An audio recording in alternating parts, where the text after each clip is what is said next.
How to move into a successful home-based business and avoid the great resignation. Well, in this post-COVID era, there's a lot of changes happening in the business space, and we want to make sure that you have the right project management and tasking tools in place to support you and your business shifting through these different times, but also that you have the proper adoption of your staff with these new tools so you can make sure you have a thriving business in a post-pandemic era. Now, we've all got through COVID. Some businesses have thrived. Some had a feeling of not really knowing how individual staff were getting on. Other businesses, unfortunately, had big disruptions and shifts happening.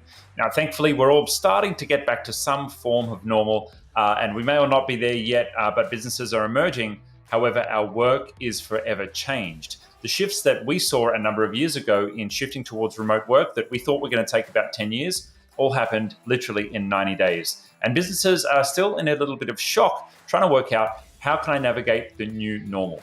Now, this playlist is all about how to move into having successful home-based staff so you and your team can be productive and can work well. We're going to talk about the technology tools, but also some of the concepts in making sure that your people are working correctly. Because remember, it's people, tools, and also systems and processes that make everything work together.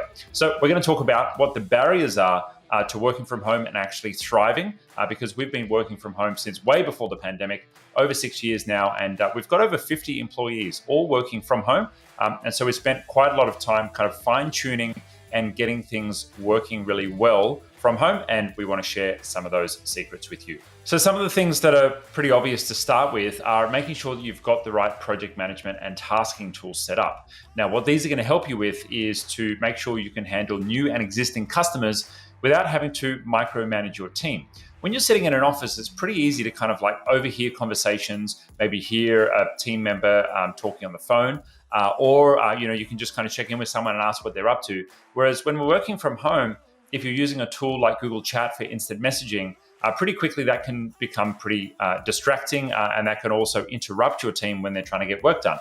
There can be a tendency to swing between abdication or being completely disconnected from your team. And the other end of that spectrum is like, white knuckle kind of micromanagement, which is like being absolutely on top of everything that they're doing. Now, when you've got the correct tool in place that can actually manage your expectations, manage tasks, manage projects, then you'll have an understanding, and everyone in your team will have that understanding of what's actually expected for someone in their home office and while they're working with your team.